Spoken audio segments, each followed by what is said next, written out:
Buongiorno e bentrovati. Nel video di oggi parleremo di un argomento che mi avete chiesto negli ultimi mesi, mi avete scritto delle mail in cui alcuni di voi mi chiedevano dei pareri sull'utilizzo delle lettiere, soprattutto perché quando mi sono state scritte le prime mail si stava entrando un pochino nell'inverno e si sa che nell'inverno viene utilizzata di più la lettiera rispetto che nell'estate.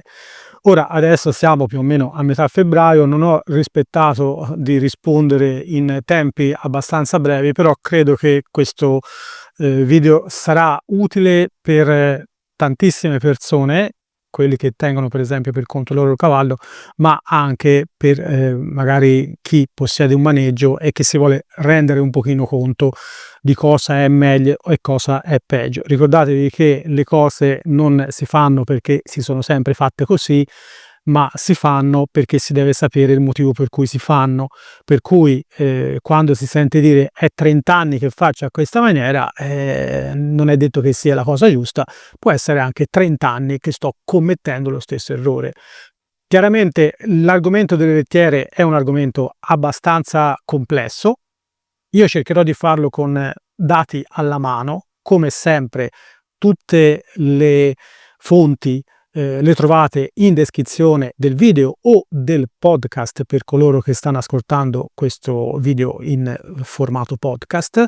Sono un bel po', quindi sono una dozzina questa volta, quindi magari ve le andate a spulciare, ve le andate a guardare se non volete stare al riassunto che vi farò io. Tenete presente che chiaramente ogni regione ha delle caratteristiche diverse.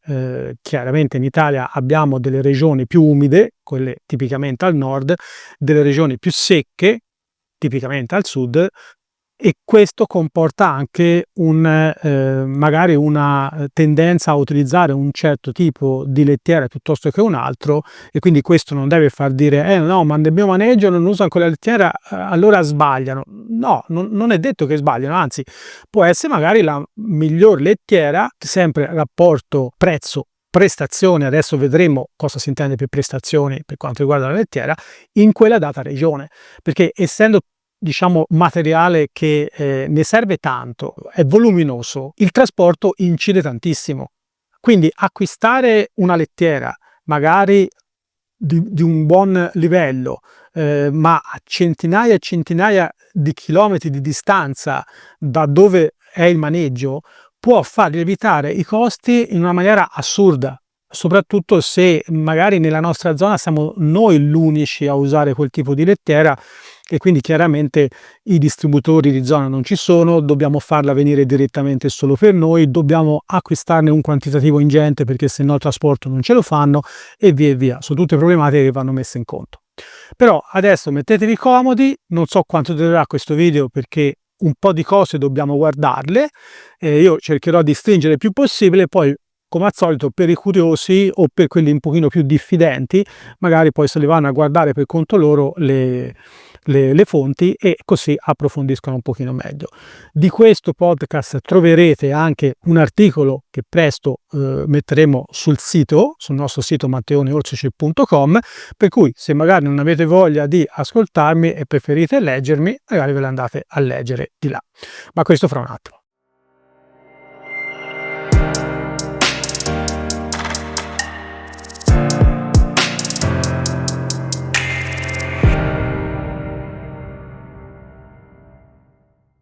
Bene, allora, in questo grafico intanto andiamo a vedere, lo so che magari odiate grafici, però in questo caso ci serve un bel po', quindi dovete sopportarmi un attimino. Comunque ve lo spiegherò in modo che sia più anche ascoltabile la cosa.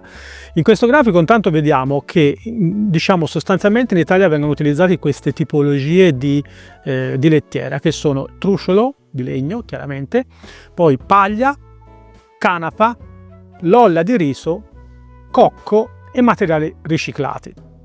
Praticamente la canapa, non so se lo sapete, ma sarebbe lo stelo della pianta della canapa tritato e depolverato, quindi essiccato e depolverato. La lolla di riso sarebbe lo scarto della lavorazione del riso, no? Cioè sarebbe praticamente la parte esterna del riso che viene tolta quando viene lavorato il riso. Ecco, quello sarebbe lo scarto della produzione del riso che viene utilizzato poi come materiale per lettiera. Il cocco sarebbe lo scarto della lavorazione delle noci di cocco, quindi la parte esterna della buccia della noce di cocco che viene lavorato, tritato. E per materiali riciclati si intende praticamente i coriandoli di cartone o di carta, ok?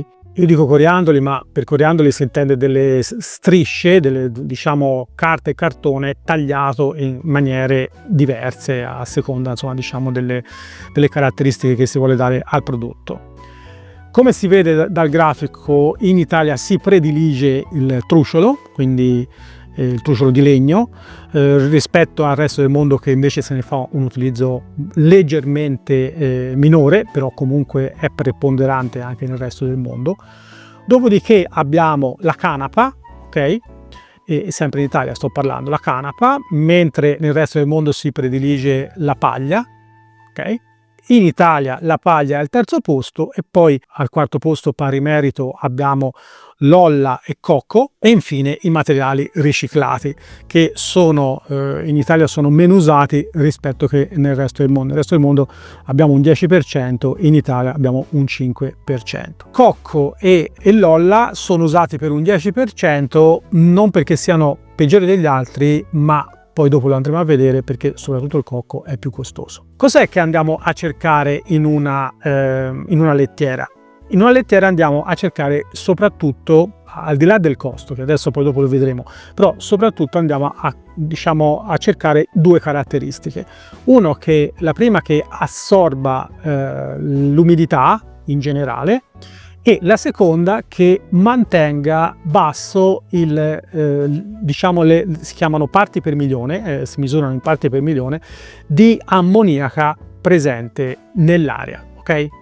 Quindi l'ammoniaca ovviamente viene fuori per via dell'urina, quindi voi dovete pensare a un box con un cavallo dentro, no? Questo cavallo dentro quanto ci sta? Magari ci sta 20 ore dentro. Ecco, in quelle 20 ore tutte le feci e l'urina che produce vanno nella lettiera e la rendano un pochino umida, ok? Quindi la parte principale della lettiera è quella di assorbire questa umidità e di abbattere l'ammoniaca. Perché? Per due motivi fondamentalmente. Il primo è perché lo strato principale della lettiera deve avere un'umidità che non superi, diciamo che non arrivi al 50%, perché altrimenti si innesca un meccanismo per cui c'è una proliferazione di batteri che causano tutta una serie di problematiche, ad esempio il tarlo allo zoccolo oppure problemi al fettone. L'ammoniaca invece è quella che predispone in maniera più importante il cavallo a malattie respiratorie e malattie cutanee. Perché malattie respiratorie e cutanee? Vabbè, respiratorie si capisce bene, no? Perché chiaramente respirando l'aria, e un cavallo a riposo respira 70 litri d'aria al minuto, quindi non è che ne respira poca, respirando l'aria tira dentro l'ammoniaca e purtroppo l'ammoniaca è estremamente dannoso per i polmoni e porta ad esempio all'asma bronchiale, no? Quello che normalmente viene chiamato cavallo bolso. Per quanto riguarda invece l'epidermide, l'ammoniaca con l'umidità dell'epidermide crea una sorta di acido che chiaramente va a intaccare, a macerare, a bruciare, a distruggere la parte dell'epidermide, causando delle dermatiti che in quel caso possono essere più o meno diffuse nel corpo e anche nelle gambe e anche su glomi, pastorale, eccetera eccetera. Perché dovete pensare all'ammoniaca come se si stratificasse all'interno del box. La quantità, le ppm, le parti per milione a 30 cm non sono le stesse che sono a 1,5 m, tant'è che se andate a leggere queste ricerche che sono state fatte anche in maniera preponderante dall'Università di Firenze, andrete a vedere che le misurazioni sono state fatte a 30 cm a 1,5 m, a 30 cm per il cavallo, a 1,5 m per l'operatore, perché la quantità di ammoniaca presente in un box è dannosa anche per un operatore, per il groom che deve pulire. Dovete pensare a un groom che magari fa 40, 50, 60 box al giorno, tutti i giorni, 6 giorni su 7, chiaramente è un po' un problema anche per lui respirare continuamente questa ammoniaca. Comunque poi ci ritorniamo più avanti. Quindi diciamo le caratteristiche che noi vogliamo da una lettiera sono che assorba l'umidità e che abbatta l'ammoniaca. E infine ovviamente che non dobbiamo vendere un rene per comprarla, ok? Allora andiamo a vedere un attimino com'è che funziona qua. Per quanto riguarda il truciolo di legno abbiamo un costo diciamo di iniziale, ok? Quindi box completamente vuoto, inizio con il truciolo, che è medio. Abbiamo una scala che va da 1 a 5. 1 è costoso, 5 è economico, cioè tutte le scale che vedete nel grafico, 5 è super, è ottimo, è speciale e 1 è schifoso, ok? Quindi nel caso del costo di manutenzione abbiamo un costo di manutenzione iniziale più o meno lo stesso, di 3, ok? Quindi costa non proprio pochissimo, ma neanche tantissimo, quindi un medio sia a iniziare che a mantenerlo poi nel tempo, Chiaramente io non ci posso mettere gli euro, perché si torna al discorso di prima, dipende dove sono, dipende da che distributore lo compro, dipende da quanto lontano è questo distributore, da quanti nella zona dove sono io utilizzano quel tipo di materiale che magari comprano dallo stesso distributore, e quindi i prezzi possono variare tantissimo. Una volta visto che più o meno il costo del truciolo è un costo medio, abbiamo poi da considerare l'assorbimento dell'ammoniaca e l'assorbimento dell'urina. Nel caso del truciolo vedete che abbiamo un buon assorbimento di ammoniaca, buon assorbimento dell'urina. Abbiamo una facilità di pulizia abbastanza buona nella media e abbiamo anche una facilità di smaltimento. Cosa significano questi altri due parametri che ho detto? Che si pulisce abbastanza bene, ok? Non si dura troppa fatica e si va abbastanza veloci. Dovete considerare che i tempi sono stati misurati sulla pulizia di un box standard, che solitamente sono 3x3 o al massimo 3,5x3,5, e dovete considerare che la pulizia di un box statisticamente è considerata che va da 8 a 12 minuti, ok? Quindi quando si parla di una buona velocità e una fatica moderata, ecco, avete un attimo un'idea di quanto tempo ci vorrà per fare quel box lì. Quindi probabilmente siamo intorno ai 10 minuti, 9-10 minuti, ok? Per quanto riguarda la facilità di smaltimento invece è questa roba che noi buttiamo in letamaia, ce la prendano volentieri, si trova facile da dare via o da smaltire, oppure è un problema, no? Perché poi c'è anche l'altro problema, quello dello smaltimento dei rifiuti. Chiaramente lo smaltimento dei rifiuti è più facile per chi ha l'azienda agricola, perché può metterla a macerare e poi disperderlo nei campi, è un pochino più difficile per chi ha un'associazione sportiva che magari è vicino o all'interno di una cittadina, per cui deve smaltirlo velocemente, non lo può lasciare lì a macerare, magari non ha l'azienda agricola per cui deve fare delle convenzioni con aziende agricole del luogo che glielo vengano a ritirare. Lì si apre veramente si potrebbe fare un video apposta solamente per quello. Anzi, se vi interessa la cosa scrivetelo nei commenti e vediamo di riuscire a farlo. Magari mi ci vorrà un po' di tempo, quindi non pensate che ve lo faccio in 2 settimane, perché per quell'aspetto lì c'è da vedere un po' di cose che riguardano anche le normative, andare a vedere quali sono le normative a livello nazionale, e poi dopo bisogna capire anche entro quali modalità, diciamo, normativa si possono muovere i comuni, perché abbiamo la normativa europea, la normativa italiana, e poi ogni comune ci mette lo zampino e può cambiare anche notevolmente le cose. Quindi se vi interessa me lo mettete nei commenti e io lo faccio. Ok, andiamo avanti. Si è detto, abbiamo questo benedetto truciolo, lo buttiamo dentro, è, diciamo, costo nella media, vedete, no, nel grafico è 3, 3, 3, 3, 3, 3, tutto 3. È un costo di manutenzione nella media, un costo iniziale nella media, facilità di smaltimento nella media, facilità di pulizia nella media, assorbimento dell'ammoniaca nella media e anche nella media l'assorbimento dell'urina. Infatti per il 40% in Italia viene utilizzato il trusciolo. Andiamo un pochino avanti e vediamo quello che in Italia viene utilizzato per il 20%, okay? Che è la canapa. La canapa ha, come vedete, ha un costo iniziale abbastanza alto, perché è 2, ok? Però un costo di manutenzione basso e ha una facilità di smaltimento molto alta, perché è quasi biodegradabile praticamente. Poi abbiamo una facilità di pulizia elevata, ok?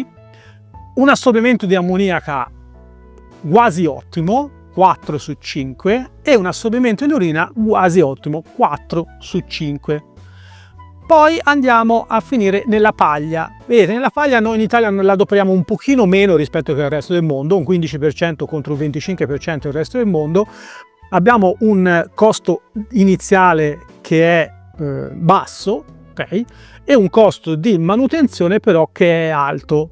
Voi direte, come mai? Perché se voi non l'avete mai usata la paglia, lo so, è una domanda che ci viene spontanea, io l'ho adoperata in passato la paglia, però la paglia purtroppo all'inizio ce ne va messa tanta e costa relativamente poco, nonostante che ce ne metta tanta, però il costo di manutenzione è alto perché ce ne devo mettere tanta continuamente, perché non assorbe un granché. Infatti vedete come facilità di pulizia è 2, perché si dura tanta fatica, perché quando si tira via la paglia viene via un sacco di roba insieme alla paglia, perché la paglia è a filo lungo. C'è ovviamente anche chi adopera quella in pellet, però in questo caso non l'abbiamo considerata perché non è usata in maniera così importante. Abbiamo una facilità di smaltimento abbastanza buona della paglia, che comunque è qualcosa che viene preso abbastanza volentieri dalle aziende agricole. Abbiamo una scarsa capacità di assorbimento dell'urina e una scarsa capacità di abbattimento dell'ammoniaca. Poi andiamo in quello che in Italia viene utilizzato intorno al 10%, che è la lolla di riso. Mi è capitato una volta di trovarla in un maneggio, la lolla di riso, e fui costretto a fargliela togliere subito perché la mia cavalla, la belignese, che mi ero portata dietro all'epoca, se la mangiava. Okay?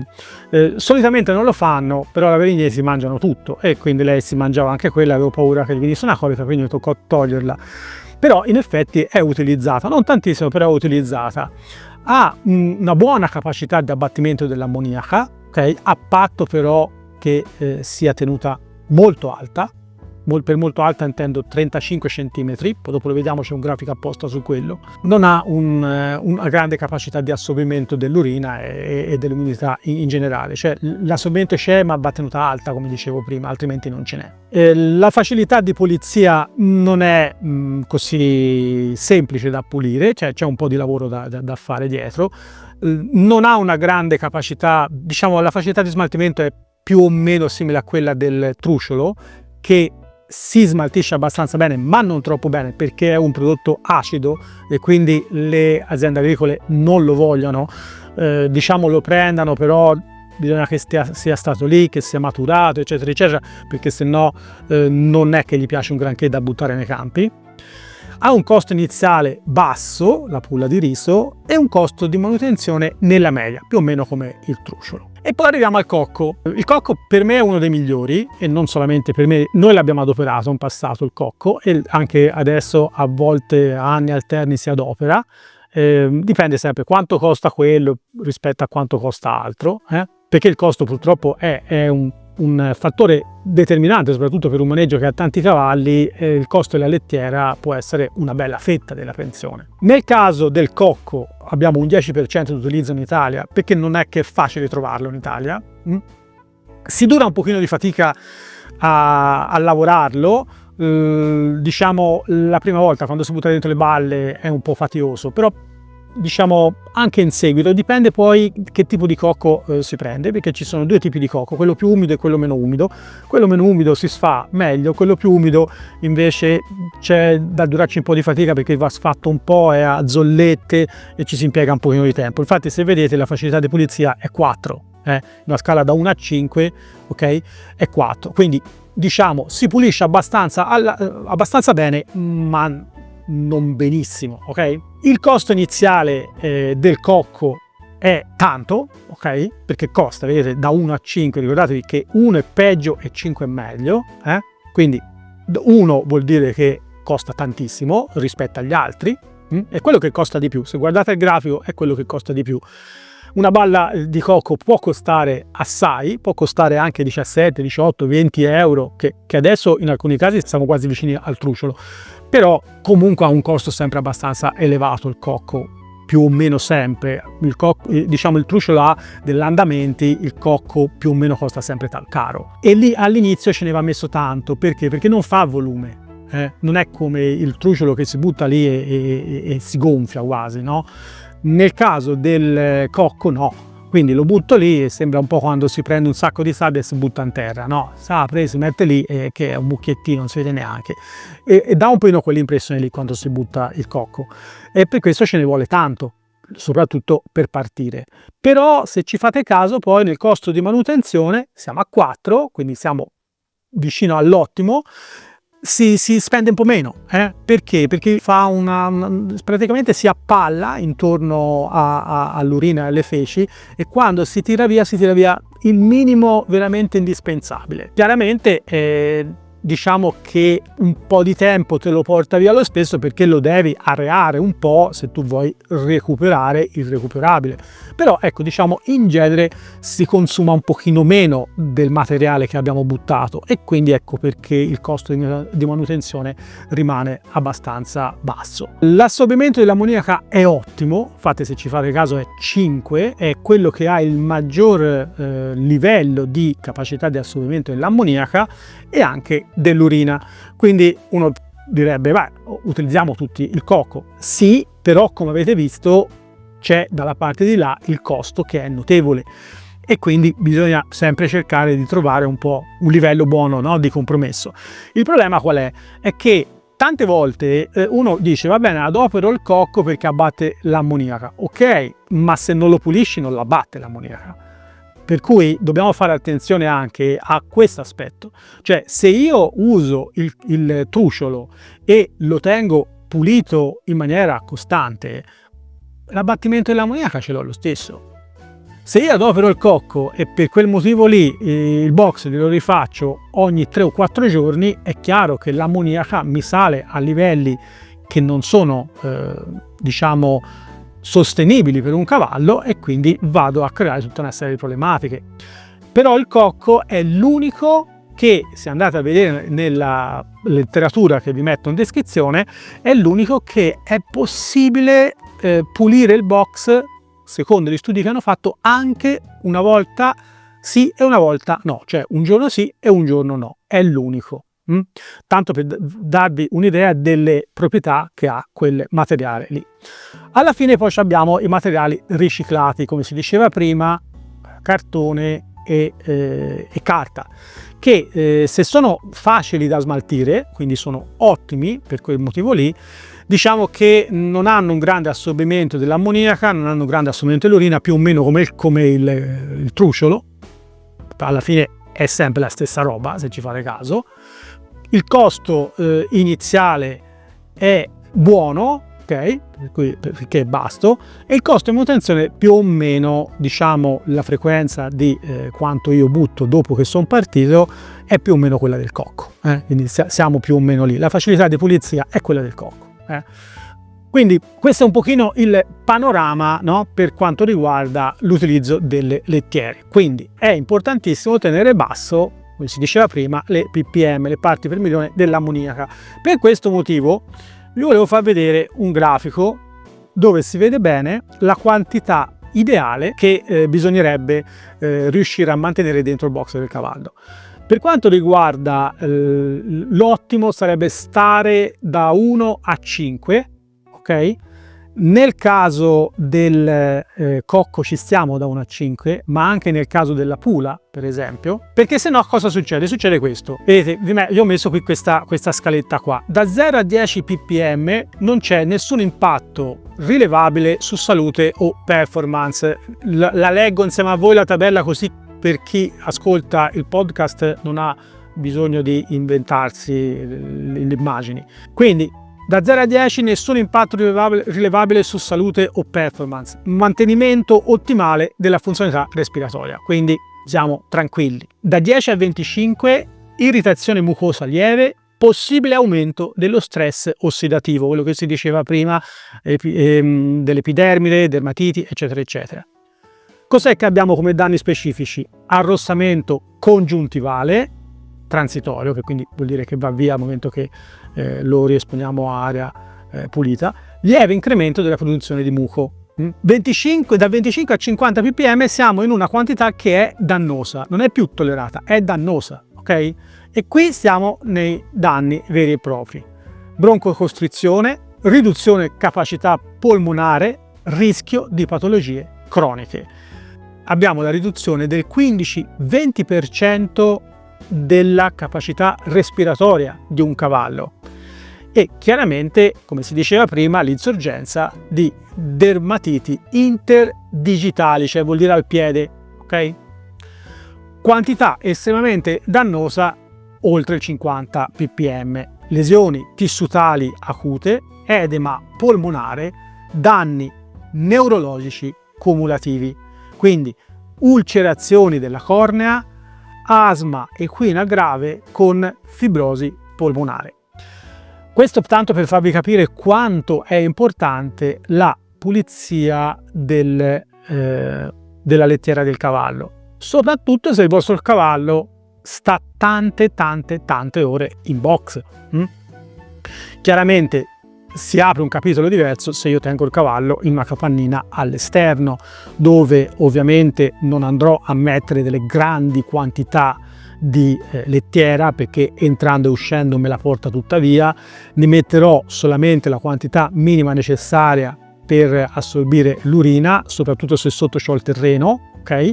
Perché poi una parte viene assorbita anche dal terreno, e se lo pulisco tutti i giorni, capannina tutta aperta, a reazione continua, non ho problemi praticamente di niente. Non dico che lo potrei lasciare senza lettiera, ma quasi, ok?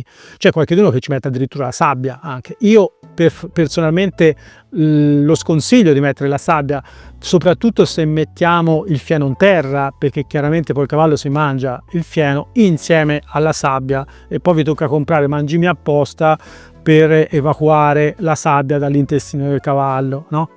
E allora evitiamo di fare quell'errore lì. Però ecco, so che ci sono anche queste soluzioni. Un'altra ultima cosa che vi volevo far vedere è quella relativa all'altezza minima iniziale per il materiale, cioè quello che consigliano a queste ricerche come inizio del box. Quindi box vuoto, inizio con uno di questi materiali. Quante scene devo mettere? Ecco, per quanto riguarda quante scene devo mettere, sempre per ottimizzare la capacità di assorbimento dell'umidità e la capacità di abbattimento dell'ammoniaca, sto parlando. Oltre ovviamente anche per il comfort del cavallo, ma diciamo quello lì va di pari passo con il resto, no? Quindi non è che lo sta a ridire. Per quanto riguarda l'altezza più alta, è la lolla di riso, quello che vi dicevo prima, che stiamo a 35 cm.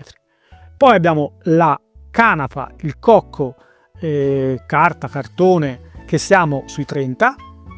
Poi abbiamo paglia, che invece possiamo rimanere intorno ai 25, e poi abbiamo il trusciolo di legno, che invece siamo a 20 cm, ok? Ecco anche perché viene utilizzato molto il trusciolo, no? Quindi diciamo è un insieme di cose per cui viene utilizzato molto il trusciolo. Però alla fine della storia, quello che mi piacerebbe sottolineare è che, a prescindere dal tipo di prodotto che utilizziamo, l'importante è avere ben chiaro quali sono le caratteristiche di utilizzo di quel tipo di materiale, perché come avete visto può essere anche molto diverso, ok? E soprattutto l'idea che dobbiamo farci un po' di questa benedetta pulizia del cavallo, perché se io pulisco spesso e riesco a tenere un basso livello di ammoniaca, ne va della salute del cavallo e anche di chi ci lavora, e poi infine ovviamente anche del benessere generale, no? mi immagino che un cavallo che dorme su un box in cemento con 2 centimetri di truciolo spolverato così, anche se io la mattina lo tiro fuori e poi sta tutto il giorno fuori, è chiaro che quel cavallo lì difficilmente si butterà giù, perché il truciolo, 2 cm di truciolo, non è che sia il massimo per il comfort del cavallo. Già il cavallo in terra ci sta male, infatti non può dormire più di un paio d'ore sdraiato, per via che il suo gran peso gli crea problemi di respirazione, gli comprime il cuore, gli comprime gli organi interni e quindi ha bisogno, non ci può stare troppo. Se poi dopo gli mettiamo anche una superficie estremamente dura come quella del cemento, e chiaramente 2 cm di truciolo non è che me lo rendano più morbido il cemento, è probabile che quel cavallo non si sdrai e quindi poi diciamo si riposa male e si creano tutta una serie di problematiche, perché ricordatevi che il cavallo non dorme in piedi, dorme per terra. Ci ho fatto anche un video, magari ve lo lascio alla fine di questo video in fondo, se vi va andatevelo a guardare. Un'altra cosa importante, fatemi sapere se vi piacciono i video dove tratto questi argomenti qui, che sono più improntati sul benessere del cavallo. Ci ho fatto già anche una playlist dove ci sono dentro dei video dove parlo di queste cose, però fatemelo sapere se vi piace, perché ho in mente anche altri argomenti che secondo me sarebbe utile approfondire per dare un'informazione un pochino più accurata anche per coloro che magari hanno aperto il maneggio ma fino a ieri vendevano i fagioli e da oggi in poi hanno deciso di mettere 3 cavalli e poi sono diventati 30. Quindi purtroppo io dico questo, ma è la verità. In Italia c'è un sacco di maneggi che sono stati aperti senza cognizione di causa di come si tiene un cavallo.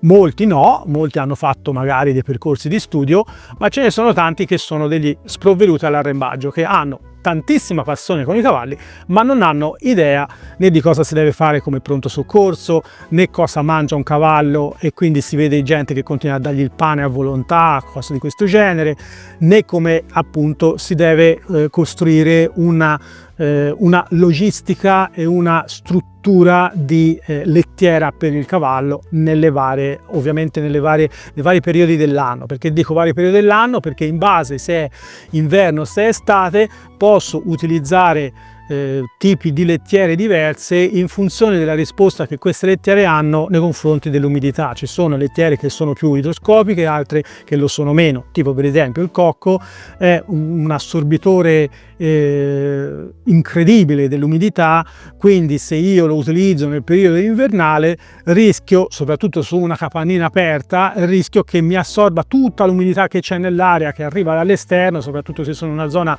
che magari c'è tanta nebbia, e io mi ritrovo con la lettiera fradicia, anche se fondamentalmente il cavallo ha fatto poco o nulla. Quindi sono cose che vanno un po' considerate. Spero che questo video vi serva e vi abbia creato un pochino di cultura in più per quanto riguarda questo argomento, e noi ci vediamo nel prossimo video. Oh, galloping dreams, we ride far and wide in a world so vast, we feel alive underneath the open sky.